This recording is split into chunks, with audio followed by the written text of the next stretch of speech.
ورحمة الله وبركاته.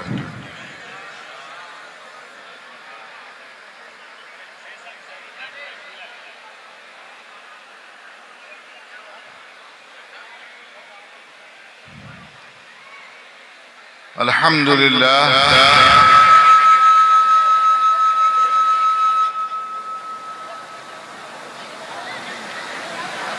والصلاة والسلام على رسول الله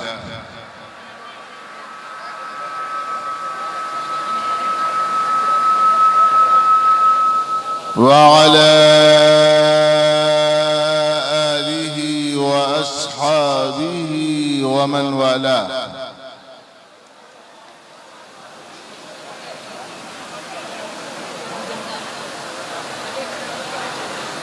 وبعد فأعوذ بالله من الشيطان الرجيم. بسم الله الرحمن الرحيم.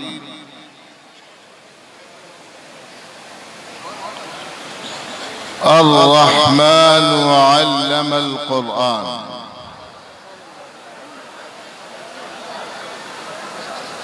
آمنت بالله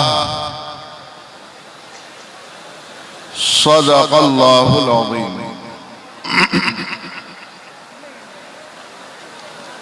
وقال الله تبارك وتعالى في شان حبيبه اهتماما به وتكريما: إن الله وملائكته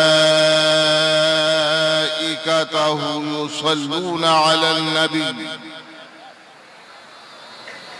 يا أيها الذين آمنوا صلوا عليه وسلموا تسليما.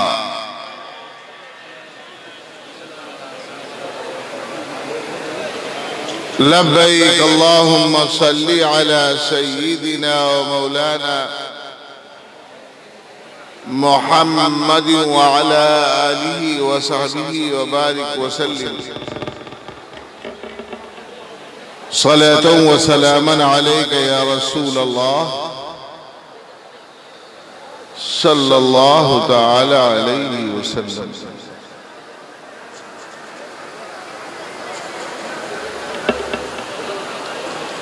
آج کا یہ عظیم الشان اجلاس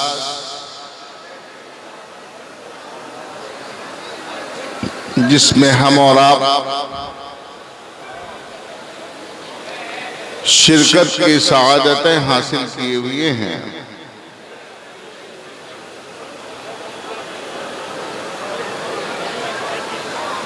یہ دارالعلوم غوثیہ عثمان پور کوٹھی بازار کا سالانہ جلسے دستار حفظ ہے۔ محترم حضرات، ہمارے اسٹیج پر اس علاقہ و خطہ کے نامور شہراء آفاق، علماء، حفاظ، قراء، اساتذہ جلوہ باد ہیں۔ ہماری آپ سب کی خوش نصیبی ہے، جیسا کہ آپ مسلسل سماعت فرما رہے ہیں، ہندوستان کے مشہور ناظم اجلاس، بہترین شاعر حضرت علامہ مولانا ساجد صاحب قبلہ جامعی سے کہ ہماری آپ کی مشترکہ خوش نصیبی ہے کہ اس اجلاس کی سرپرستی شہزادے مخدوم سمنا، فرزند فخر المشائخ، پیر طریقت، گل گلزار اشرفیت، حضرت سید محمد اشرف صاحب قبلہ دام ذلہ وعم فیضہ، کچوچے شریف بسکھاری شریف فرما رہے ہیں۔ حضرات گرامی، جس دارالعلوم کی خدمت کا مجھے شرف ملا وہ ہندوستان کی اور ملک کی ممتاز دینی درسگاہ دارالعلوم نور الحق چرہ محمد پور ہے۔ اس کے صحن میں آپ جا کر کبھی دیکھیں، اتنی عالی شان فلک بوس عمارت مدینہ مسجد کی شکل میں موجود ہے، عالی شان بلڈنگیں ہیں۔ یا تو میں نے چرہ محمد پور میں دیکھا تھا یا گرسگھائے گنج کے بارے میں سنا اور دیکھا تھا کہ مکمل ادارہ ایک شخص ہے۔ جہاں کہیں ہمارے مدرسے چلتے ہیں، ادارے چلتے ہیں، جہاں کہیں تعلیم ہوتی ہے، تربیت گاہیں ہیں جو مدرسوں کی شکل میں ہیں، جو دینی خدمات انجام دے رہے ہیں، بڑی محنت و مشقت سے علماء اس کے لیے فنڈ اکٹھا کرتے ہیں، پھر اس کے بعد دھیرے دھیرے دھیرے وہ مکتب دارالعلوم کی شکل اختیار کرتا ہے۔ مگر یہاں مجھے پہنچنے پر معلوم ہوا کہ چرہ محمد پور اور گرسہائے گنج ہی نہیں ہے، بلکہ اللہ تبارک و تعالی نے اپنی اس دین کی حفاظت کے لیے ہر علاقے اور ہر خطے میں حجاج پیدا کر رکھے ہیں جو اپنی تجوری کھول دیتے ہیں کہ مولانا ہدایت و حکمت اور امانت کے ساتھ خرچ کرتے رہیے، اللہ کے دیے ہوئے سے ہماری تجوری میں کبھی کمی ہونے والی ہے۔ اللہ تعالی علی جناب علی وقار جناب الحاج مقصود علی صاحب قبلہ اشرفی مرحوم و مغفور کو کروٹ کروٹ جنت نصیب فرمائے، جنہوں نے اپنی تجوری اس دارالعلوم غوثیہ عثمان پور کے لیے کھول دی اور اس ادارے کی بنیاد صرف نہیں رکھی بلکہ الحمدللہ ان کے شہزادگان، ان کے فرزندوں نے اپنے باپ کا طریقہ اختیار کیا تو دینی تعلیم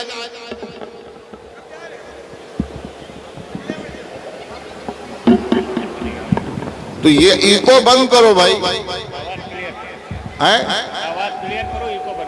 ایکو بند کرو، اب سمجھ میں نہیں آ رہی، ہم تو اپنے طریقے پر بول رہے ہیں۔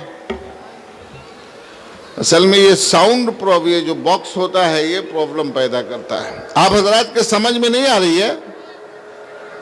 بتاؤ، آپ کی آواز ہماری آپ کے سمجھ میں آ رہی ہے؟ اچھا اب آ رہی ہے۔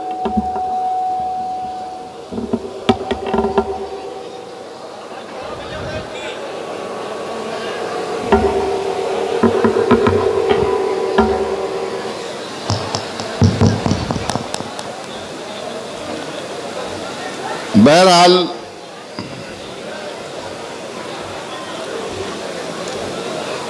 میں عرض یہ کر رہا تھا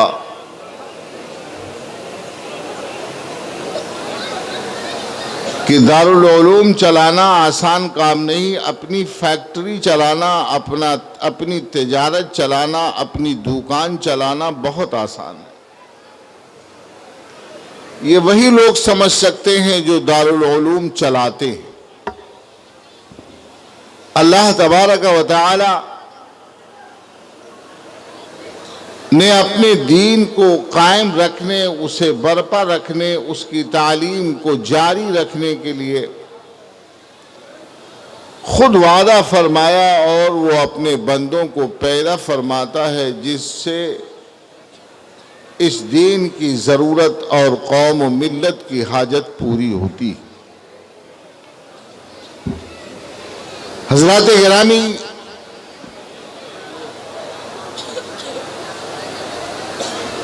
ابھی بڑی میں نے اس ادارے کے صحن میں مومنین کی جماعت کے سامنے بڑی عقیدت کے ساتھ آیت درود کی تلاوت کیا اور فوراً درود پڑھنے کے بجائے تھوڑی دیر توقف کیا، کچھ دیر ٹھہرا رہا کہ دیکھوں آپ کا یہ حسین مجمع جو خوش عقیدہ مسلمانوں کا مجمع ہے، جو اولیاء اور خواجہ اجمیری سے محبت کرنے والوں کا مجمع ہے، جو مسلک اعلیٰ حضرت پر چلنے کا دم بھرنے والوں کا مجمع ہے، جو نعرے بھی لگاتا ہے اور نثر سے زیادہ نظم کو سمجھتا ہے، ایسا حسین مجمع ہے۔ لاؤ ذرا دیکھیں، قرآن کی آیت کی تلاوت کریں، یہ اس کے حکم کو بھی سمجھتا ہے یا نہیں سمجھتا ہے؟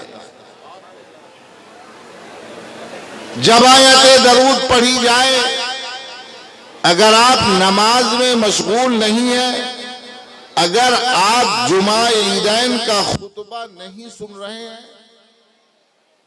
اگر آپ خود قرآن کی تلاوت نہیں کر رہے ہیں، دوسرے کسی واجب میں مشغول نہیں ہیں، تو جتنے لوگ اس آیت کو پڑھتے یا سنتے ہیں، سب پر درود کا پڑھنا واجب ہے۔